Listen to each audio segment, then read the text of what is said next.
The crack of palm against flesh echoed through the Meridian Café like a thunderclap. Elena Torres stumbled backward, her hand flying to her burning cheek as blood welled from her split lip. The shattered porcelain cup lay forgotten on the marble floor, coffee spreading like spilled ink across the pristine white tiles. "Do you have any idea what this shirt costs?" Damian Castellano's voice dripped with venom as he grabbed her arm, his manicured fingers digging into her flesh hard enough to bruise. His custom Italian suit probably cost more than Elena made in 6 months. The Patek Philippe on his wrist could have paid her rent for 2 years. And he was laughing, actually laughing, as he pulled out his phone to film her humiliation. That's what happens when you're incompetent. Maybe this will teach you your place. Nobody moved. Nobody spoke. The other servers stood frozen, eyes cast downward, knowing that intervention meant unemployment they couldn't afford. The wealthy patrons suddenly found their phones fascinating, their newspapers absorbing, anything to avoid witnessing the assault happening in broad daylight. In this glittering temple of privilege in the financial district, Damian Castellano was untouchable royalty, the son of tech billionaire Vincent Castellano, a man whose wealth had long ago placed him above such trivial concerns as law or basic human decency. But in the corner booth, something shifted. A Korean man in an impeccable charcoal suit carefully set down his teacup, the movement unhurried, deliberate, the gesture of someone accustomed to controlling every aspect of his environment.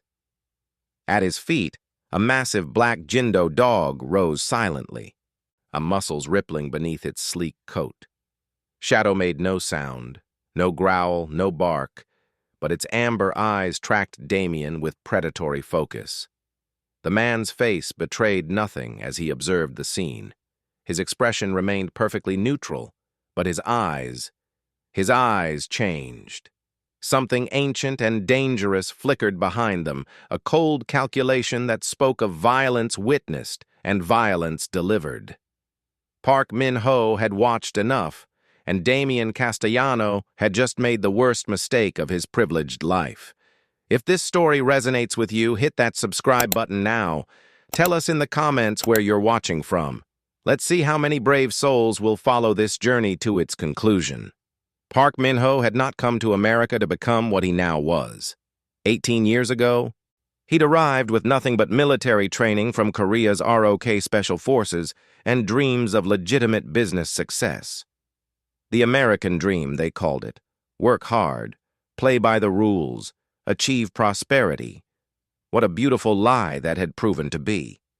He'd learned quickly that for immigrants like him, the rules were different. The system had sharp teeth for those without connections, without inherited wealth, without the right last name or family pedigree. He'd adapted, survived, then thrived in the spaces between worlds, the shadows where the law couldn't reach and money didn't matter. Now he controlled much of the West Coast's Korean business interests, both legal and otherwise.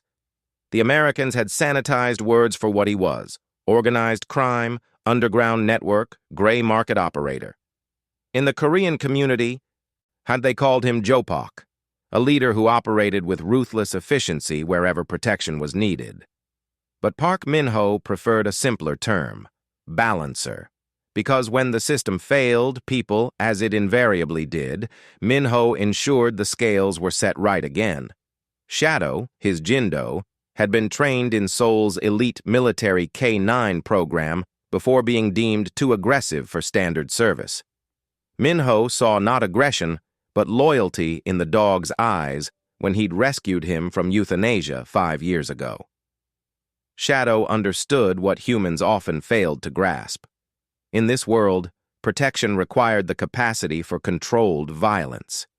As Min-ho stood, buttoning his suit jacket with a single practiced motion, his mind was already cataloging everything about Damian Castellano. "Remove your hand from her. Now." The voice was quiet, measured, but it carried an unmistakable edge of authority that cut through the cafe's tension like a blade. Every head turned toward the corner booth where Park Min-ho now stood, Shadow at his side, both utterly still yet radiating controlled threat. Damien released Elena's arm and spun around, his expression shifting from rage to indignant disbelief. "Excuse me? Do you know who I am?" Min-ho took 3 measured steps forward, his movements precise, unhurried. Shadow moved with him, a silent shadow indeed, responding to hand signals so subtle they were nearly invisible. "Damien Castellano, Jr.," Min-ho replied, his English perfect despite the slight Korean accent that he made no effort to hide. "Age 26, a net worth of approximately $12 million, though most of that sits in a trust fund you cannot access without your father's approval." The color began draining from Damien's face. Min-ho continued, his tone conversational yet somehow more menacing for its calmness. "The red Ferrari outside with the custom plates? Leased, not owned. You live in your father's downtown penthouse because you've been blacklisted by most luxury buildings after incidents involving property damage and harassment complaints." He paused, letting that sink in. "And 3 months ago, you were quietly expelled from Stanford after a sexual assault allegation that your father paid $1.5 million to make disappear." Around them, the cafe's atmosphere shifted. Wealthy patrons who had been studiously ignoring the assault now leaned forward, the whispers spreading. Several pulled out phones no longer to avoid witnessing but to record. The power dynamic that had seemed so absolute moments ago began to crack. Damien's mouth opened and closed soundlessly. "Who the hell are you?" But Min-ho had already turned away from him, dismissing him as if he were nothing. He approached Elena with the same measured grace, pulling a pristine silk handkerchief from his breast pocket. When he spoke to her, his voice transformed, still controlled but softer, almost gentle. "Are you injured? Do you need medical attention?" Elena stared up at him, her hand still pressed to her bleeding lip, unable to process the sudden shift in reality. She managed a small nod. "Mr. Chen," Min-ho called to the cafe manager without looking away from Elena. "Call an ambulance. I bill any medical expenses to my account." The contrast was striking. The ice-cold dismissal of Damien versus the genuine concern for Elena. It wasn't performance. This was simply who Park Min-ho was. Ruthless to predators, protective of victims. Damien's bravado attempted a comeback, fueled by 26 years of never facing real consequences. "I'm calling security. I'm calling the police. You're threatening me in front of witnesses." "By all means," Min-ho interrupted, turning back to face him. "Ask for Detective Han. Tell him Park Min-ho witnessed you assault this young woman. See what he says." The name hung in the air like smoke. Mr. Chen's eyes widened in recognition. His clipboard clattered to the floor. The whispers intensified, spreading through the cafe like wildfire. "Park Min-ho, the gatekeeper." It's him." "You're bluffing," Damien said, but his voice had lost its edge. His thumb hovered over his phone screen, suddenly uncertain. That's when the cafe doors opened. 3 men in dark suits entered, moving with military precision that made Damien's private security look like mall cops. They scanned the room in synchronized sweeps before their eyes locked on Min-ho. The lead man, tall, powerfully built, with a scar along his jawline, approached with 2 associates flanking him. All 3 gave Min-ho a subtle bow of deference. "Sir," the lead man said in Korean-accented English, "we received your signal. Jung Tae-won." Min-ho's lieutenant, former ROK Army, decorated for operations Min-ho would never ask about. The man had been by his side for 12 years, loyal to the bone. The air in the cafe changed. Suddenly, and the wealthy patrons weren't just interested, they were wary. This wasn't some random good Samaritan. This was organized, professional, the kind of power that didn't announce itself on billboards or society pages. Min-ho gave Tae-won the slightest nod, then turned back to Elena. What is your name? Elena, she whispered. Elena Torres. Miss Torres, you will take the rest of the day off with full pay. Tomorrow you will receive compensation for this assault and a formal apology from Mr. Castellano. He withdrew a simple black business card from his jacket, only a phone number embossed in gold. If you do not, contact me directly. Damien sputtered. Now wait just a... My name is Park Min-ho, he said, his eyes locking onto Damien's with the intensity of a predator selecting prey. And you just made a critical mistake. Before Damien could respond, Taiwan's phone rang. He answered, listened, then looked to Min-ho with the slightest smile playing at his lips. Sir, Taiwan said, extending the phone. Vincent Castellano is calling. He wants to speak with you. Min-ho took the phone from Taiwan with the same unhurried calm he brought to everything, raising it to his ear without breaking eye contact with Damien. Mr. Castellano. I don't know who you think you are. Vincent Castellano's voice came through, controlled but strained like a wire pulled too tight. But I'm willing to overlook this misunderstanding. Name a reasonable figure for your consultation fee, and we can all move on. Your son assaulted someone under my protection, Min-ho replied simply. A pause. Then Vincent's tone shifted, our attempted warmth giving way to steel. Everyone has a price, mister. Park, and not everyone, Mr. Castellano. Min-ho's voice remained level. Some of us still operate on principles. Principles. Vincent's laugh was sharp, humorless. Let me be clear. You're playing a very dangerous game interfering with my family. I have resources you can't imagine. Lawyers, connections, people who will be very interested in the footage of your son assaulting a service worker, yes. Min-ho glanced at the phones recording throughout the cafe. I imagine the media would find it fascinating. Stanford's administration certainly will, given they were promised he'd reformed. The silence on the other end spoke volumes. Damien's confidence crumbled as he listened to his father's voice, tinny through the phone speaker. He lunged forward, reaching for the device. Dad, listen, this guy is... Shadow's growl cut through the air like a chainsaw, low, rumbling, the first sound the dog had made. It froze Damien mid-reach, his hand suspended in the air, every muscle in his body locking up at the primal warning. The Jindo's lips had pulled back just enough to show teeth, amber eyes promising violence if the threat continued. Damien stumbled backward, and suddenly he didn't look like a 26-year-old heir to a tech empire. He looked like what he was, a spoiled child who'd finally encountered something his father's money couldn't fix, someone his last name couldn't intimidate. Across the cafe, Elena watched this impossible scene unfold with mounting confusion. Nothing made sense. 5 minutes ago, she'd been invisible, disposable. Now, mister. But Chen, who'd barely acknowledged her existence in 11 months of employment, rushed over with a first aid kit, his hands actually shaking as he pressed a clean cloth to her split lip.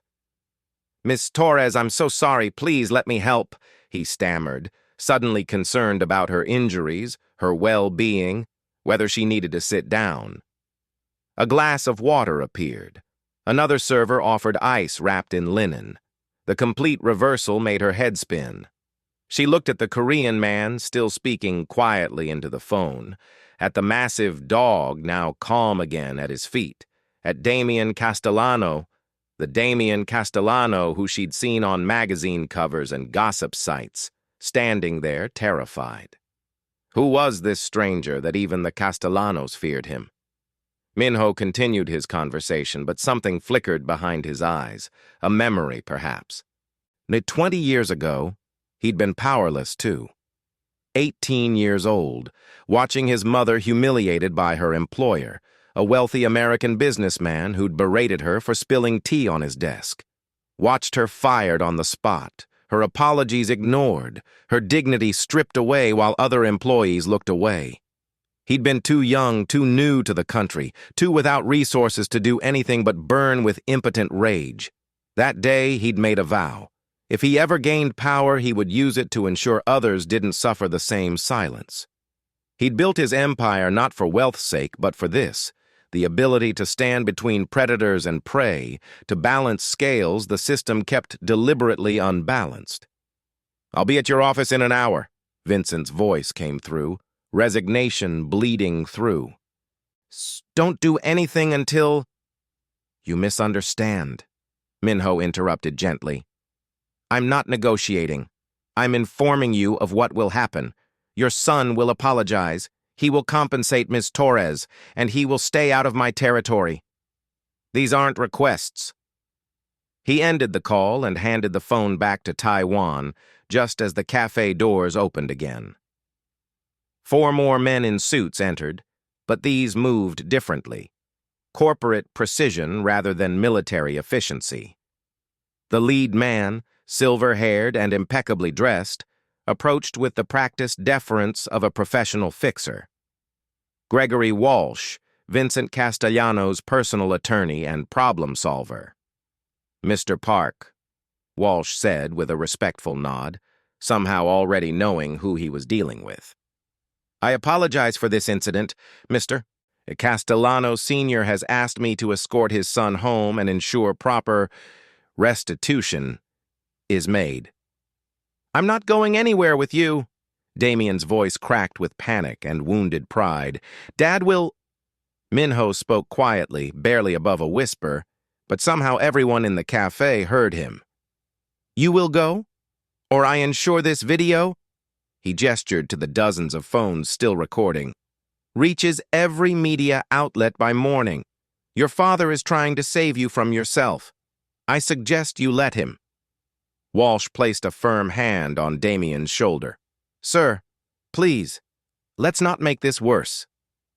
As they escorted Damien toward the door, the young man's humiliation complete, his invincibility shattered, Minho turned back to Elena.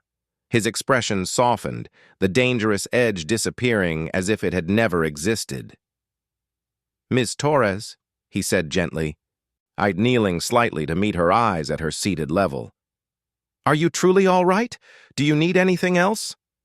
The ambulance came and went, the paramedics declaring Elena's injuries painful but not serious. When the cafe finally quieted, Minho sat across from her in the corner booth, his booth, she now realized, with Shadow resting calmly at his feet. "Why didn't you fight back?" he asked gently, not accusatory, simply curious. Elena's hands trembled around the cup of tea Mr. Chen had insisted on bringing her. I couldn't afford to." The words came haltingly, each one weighted with shame she shouldn't have to feel. "My younger sister, Sophia, she's at UC Berkeley, pre-med. The scholarships only cover so much, and I send money every month for her books, her housing." She paused, staring into the tea. "And my mother. Back in Guadalajara, she's caring for my grandmother who has diabetes. The medications, the doctor visits. I send money for that too." Her voice dropped to barely a whisper. "This job is everything. Losing it means Sophia drops out. It means my grandmother doesn't get her insulin. It means the system keeps you silent through fear." Minho finished quietly. "They know you have too much to lose, so they can do whatever they want." Elena nodded, tears she'd been holding back finally spilling over. Minho reached into his jacket and withdrew the black business card he'd shown her earlier, sliding it across the table. In the light, she could see it was real gold embossing, just a single phone number, no name. "Tomorrow you will receive an apology and compensation from Damien Castellano. If you do not, call me. I don't understand." Elena looked up at him, bewildered. "Why would you do this for me? You don't even know me." Minho was quiet for a moment, his eyes distant. 20 years ago, I watched my mother humiliated by a wealthy employer who believed his money made him untouchable. No one helped her. She lost her job for spilling tea on his desk." He met Elena's gaze. I swore that day that if I ever had power, I would use it to ensure others didn't suffer the same silence. They call you the gatekeeper, Elena said, remembering the whispers. Some do. A slight smile touched his lips. I prefer to think I maintain balance. The city has its official power structure, laws, courts, police. But there are gaps, places where money and influence let predators operate freely. I fill those gaps. Shadow stirred, rising and padding over to Elena. The massive Jindo rested his head on her knee, amber eyes gazing up at her with surprising gentleness. He was trained in Seoul's elite K-9 program, Min-ho explained, but deemed too aggressive for standard service. They were going to euthanize him. I saw something different. Absolute loyalty, the instinct to protect. He gestured to the dog. He understands something most humans don't, that true protection sometimes requires the capacity for violence, but he also knows who to protect. Elena tentatively stroked Shadow's head. The dog leaned into her touch, a soft sound of contentment rumbling from his chest. Around them, the café had transformed completely. Patrons who'd looked away during her assault now approached Mr. Chen, eager to give witness statements. Her fellow servers, Rosa, Marcus, Jennifer, clustered nearby, offering support, asking if she needed anything. Mr. Chen himself had already offered her the rest of the week off with full pay. The social dynamics had inverted entirely in 30 minutes. Not because of Damien's departure, but because of the quiet man sitting across from her. This was true power, Elena realized. Not wealth or status, but influence. The ability to change reality with presence alone. Min-ho's phone buzzed. He glanced at it, his expression unchanging, then began typing a response. After several exchanges, he set the phone down. Vincent Castellano, he said simply. Negotiating terms. Terms? Your compensation. His son's rehabilitation. Min-ho's fingers steepled. Therapy, mandatory community service, and permanent ban from this district. Non-negotiable. Another buzz. And Min-ho glanced at the screen and nodded once. He's accepted. As he stood to leave, buttoning his jacket with that same practiced precision, Elena found her voice. What happens now? To him? To me? Min-ho paused, and when he looked at her, something almost kind softened his features. Now, Ms. Torres, you go home. Rest. Tomorrow begins differently for you. The penthouse atop Castellano Tower was a monument to wealth, floor-to-ceiling windows overlooking the city, art worth millions on the walls, furniture that cost more than most people's homes. But for all its opulence, the space felt cold, sterile, a showroom, not a home. Damien found his father waiting in the study, backlit by the setting sun, a glass of scotch untouched on the desk between them. Sit, Vincent Castellano said, not a request. Damien sat. Nah, do you have any idea? Vincent's voice was controlled, each word precisely measured. Who you just embarrassed us in front of? Some Korean gangster who... The glass shattered against the wall beside Damien's head. He flinched, scotch dripping down the imported wallpaper. That Korean gangster controls half this city's underground economy, Vincent hissed, his composure cracking. He has judges, police chiefs, city council members who owe him favors. Do you understand what you've done? This wasn't the first time Vincent had cleaned up his son's messes. There had been the DUI in Beverly Hills, charges mysteriously dropped.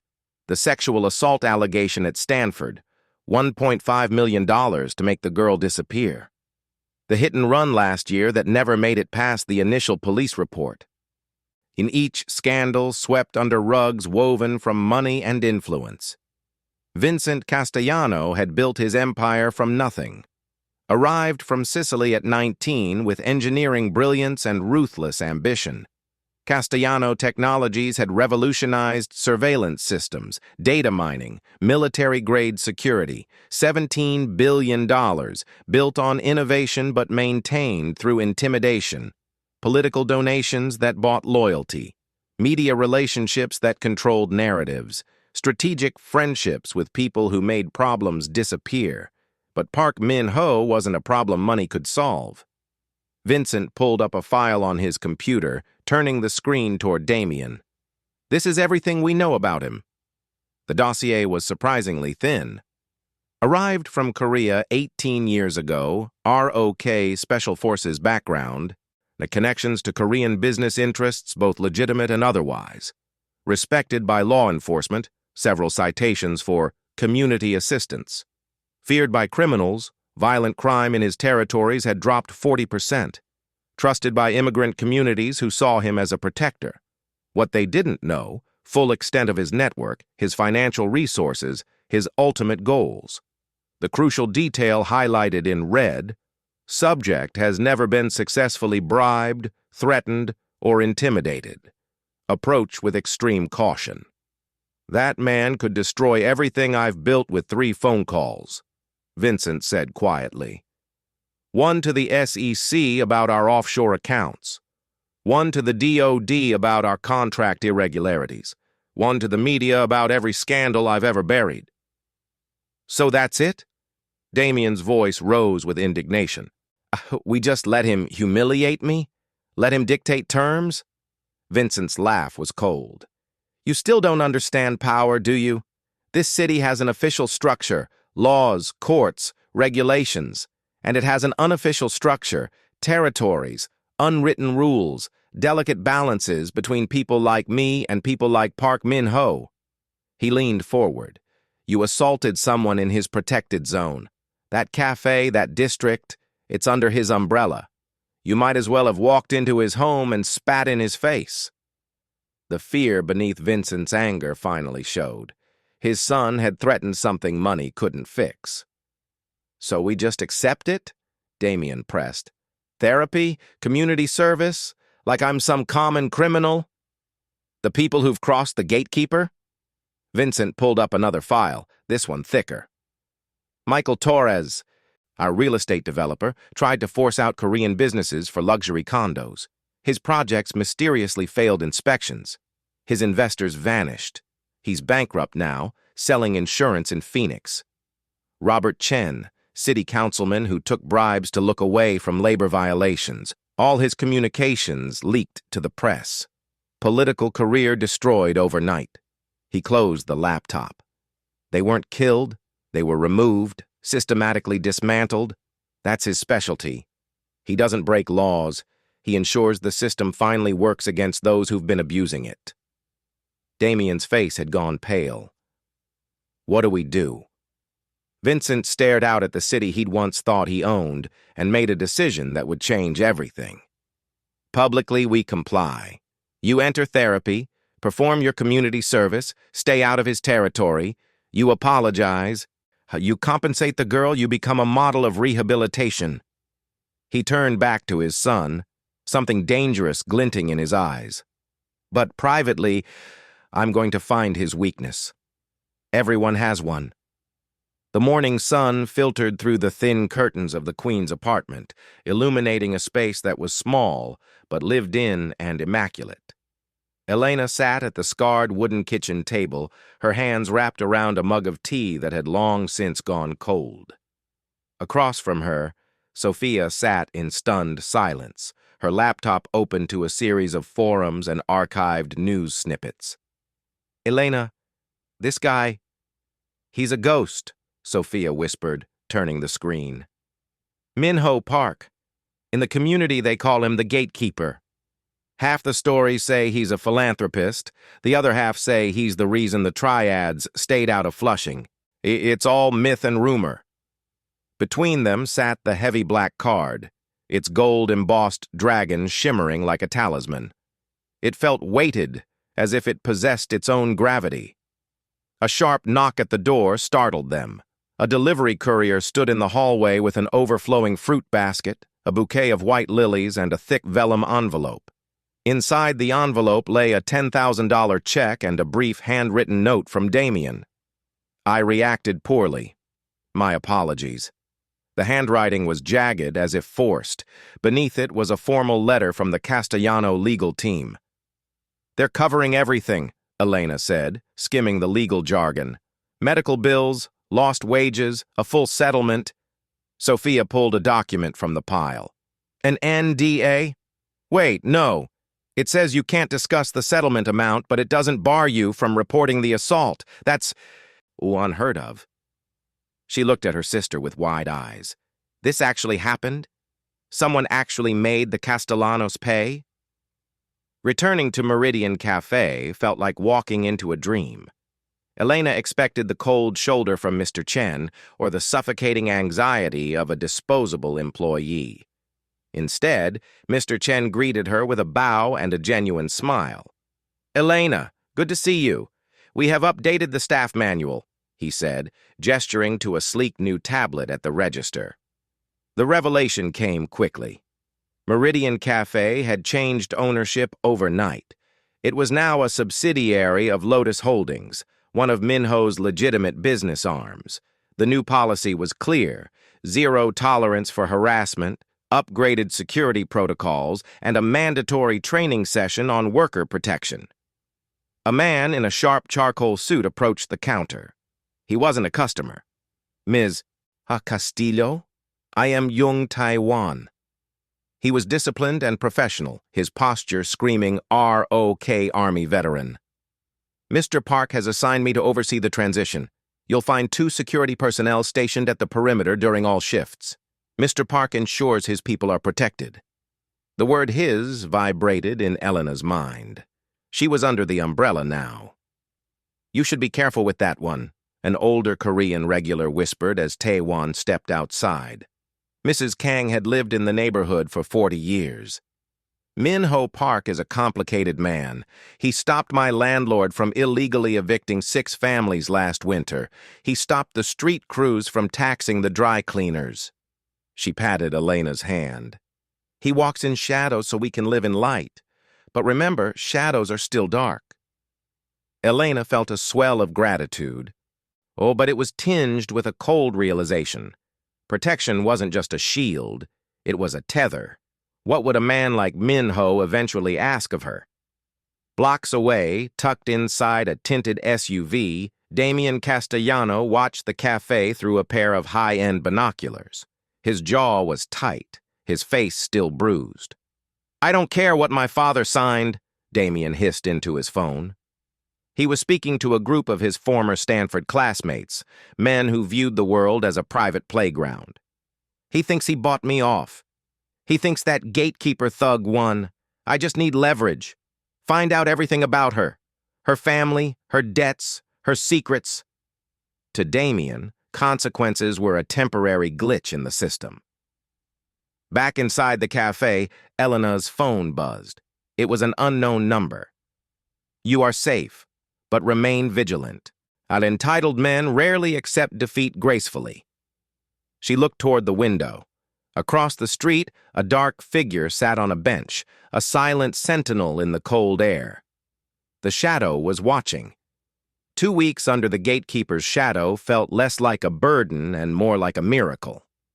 Elena's shift at the cafe was no longer a gauntlet of anxiety. She was now the lead supervisor, a promotion that came with a stability she'd never known. At home, the radiator that had hissed and leaked for 3 winters was suddenly replaced by a silent, high-efficiency unit.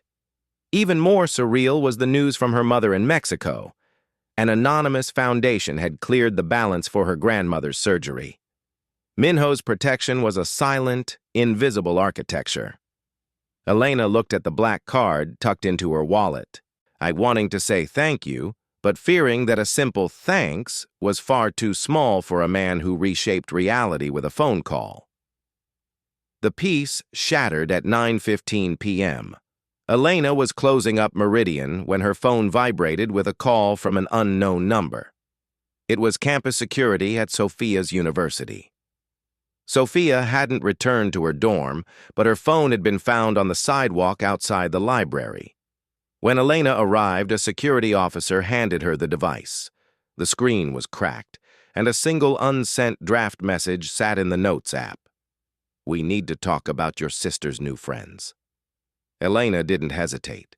Her hands shook, but her finger found the number associated with the black card. Minho answered on the first ring.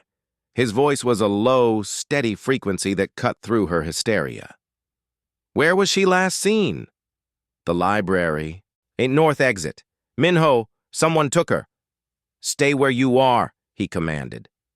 Elena could hear sharp, rhythmic orders in Korean being barked in the background, the sound of a war room coming to life.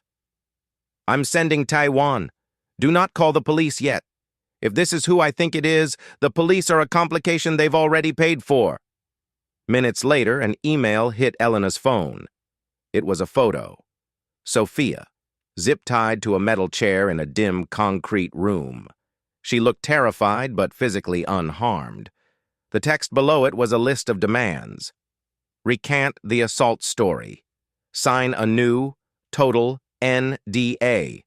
Issue a public apology to Damian Castellano for libel. You have 6 hours or we test her sister's tolerance for discomfort. Elena's breath hitched. She saw the routing address at the bottom of the digital footprint, c-tech-internal-relay.net. A black Mercedes S pulled onto the curb and Minho stepped out, followed by the silent, towering presence of Shadow. Minho didn't look like a businessman anymore. He looked like a predator. He took the phone from Elena's hand, his eyes scanning the photo. "This wasn't Vincent's move," Minho said, his voice dropping to a dangerous chill. "Vincent is a snake, but he's a pragmatist. He wouldn't risk a war over a cafe scuffle. This is Damian, a spoiled boy trying to play at being a king." He looked at Elena, his gaze softening only for a fraction of a second. "He just gave me everything I need to dismantle them." Minho pulled his own phone and dialed a direct line. "Vincent," he said, skipping any greeting. "Your son has abducted Sofia Torres. You have 1 hour to produce her unharmed at the Industrial District warehouse." There was a muffled, panicked sound from the other end.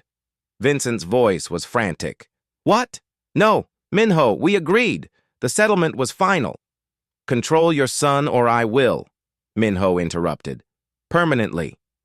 Taiwan arrived moments later, a tablet in hand showing a flickering GPS dot. Metadata from the photo puts them at an abandoned Castellano Tech shipping hub. It's off-grid, but the power was cycled an hour ago. Security is light, hired muscle, not the family's professional guard.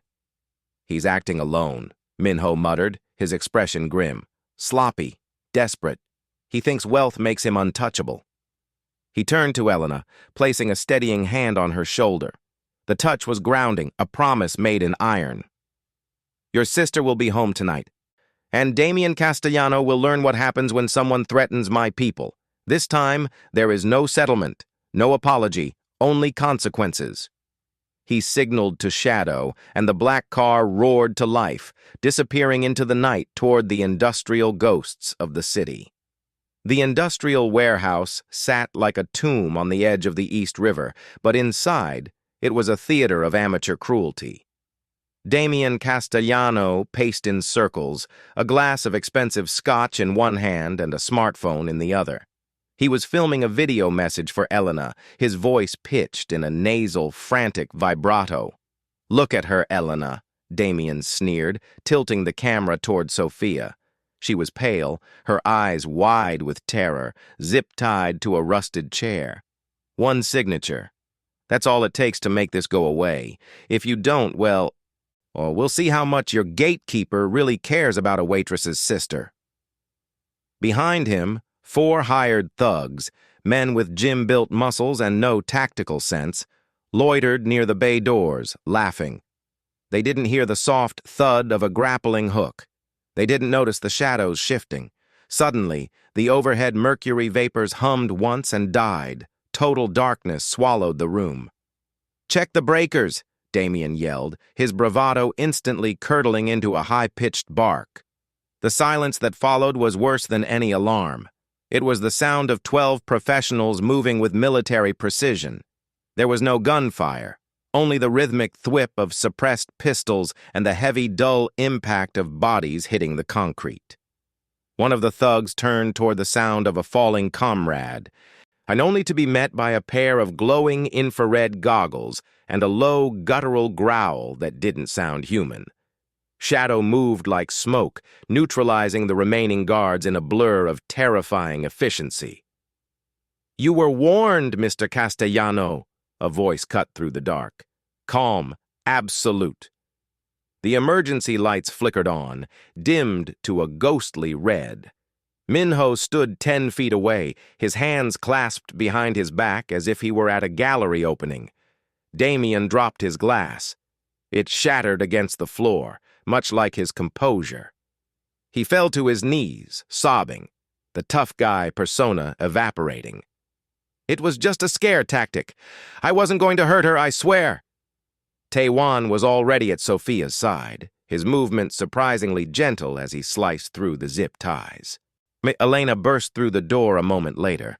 Minho had seen the fire in her eyes and knew he couldn't keep her in the car. The sisters collided in a desperate embrace. Sophia shook, pointing at Damien's dropped phone. "He recorded it all. He bragged about it. He said he was going to teach the nobody a lesson." Elena looked at Damien, the man who had tried to break her family to protect his pride. For the first time, her fear didn't feel like a weight. It felt like a whetstone. She didn't strike him. She didn't need to. The look of pure, cold disgust she leveled at him was more devastating than any blow. The heavy warehouse doors groaned open as Vincent Castellano arrived with his own security detail. He didn't look at Elena. He didn't look at Minho. He looked at his son, huddled in his own filth on the floor. "I gave you explicit orders," Vincent said, his voice trembling with a father's ultimate disappointment. "One simple instruction: stay away." "Dad, help me! Tell them who we are," Damien begged. Vincent looked at Minho, a silent plea passing between two powerful men. But Minho's expression remained a mask of granite. Vincent realized then that this wasn't a business negotiation. It was a funeral for his son's future. "No more settlements, Vincent," Minho stated. "The police are 3 minutes out. Not the ones on your payroll. Federal marshals, kidnapping, false imprisonment, and interstate conspiracy." "We can fix this," Vincent whispered, the billionaire's instinct to buy his way out of hell still flickering. "You can hire the best lawyers in the world," Minho replied, "but they cannot buy back his freedom. And they cannot stop the media. Every victim your son has ever silenced is watching. The Stanford transcripts, the previous assaults, it's all going live in 5 minutes." As the sirens wailed in the distance, the first news alerts began to chime on every phone in the room. The Castellano empire wasn't just cracking, it was being dismantled in real time. After the police had hauled a screaming Damien away, Vincent stood alone with Minho in the center of the hollow warehouse.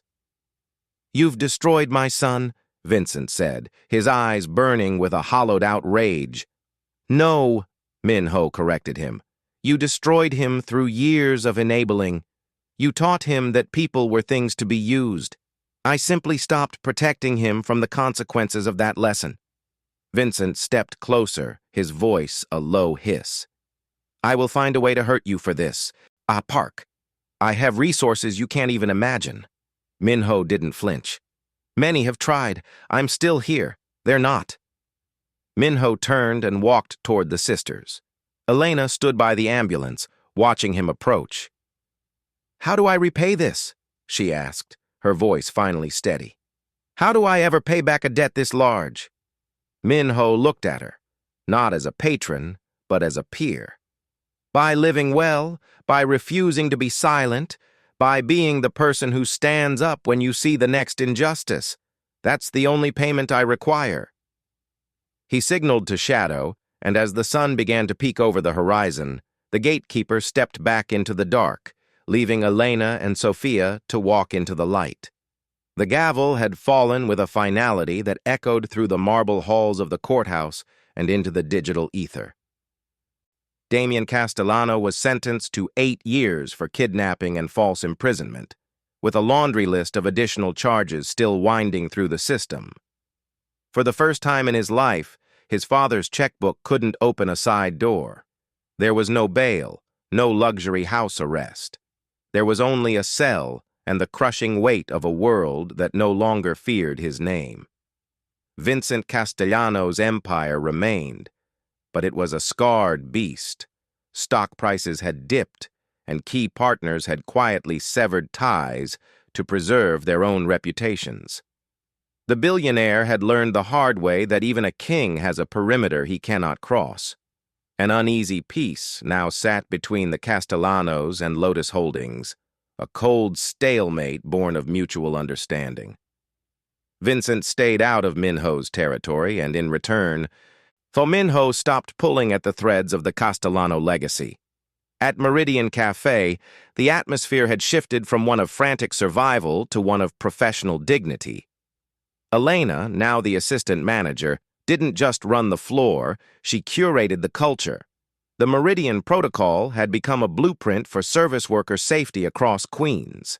Elena spent her mornings training new staff, not just on latte art, but on their rights. She spoke at community boards and labor rallies, her voice, once a quiet whisper in the back of a kitchen, now a clear, resonant bell.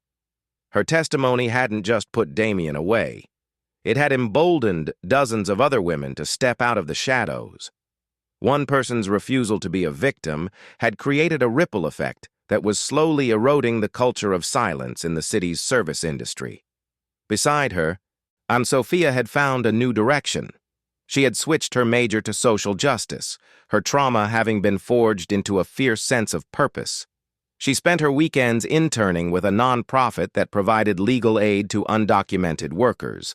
The sisters were no longer just survivors, they were architects of a more resilient community. In his high-rise office, the city lights shimmering below like a scattered tray of diamonds, Minho Park sat in his leather chair. Shadow lay at his feet, ears twitching at the distant sound of sirens. Taiwan entered silently, placing a file on the desk. The Castellano group has begun quiet settlements with 3 of the previous victims, sir. No press, but the payouts are substantial. Minho nodded slowly.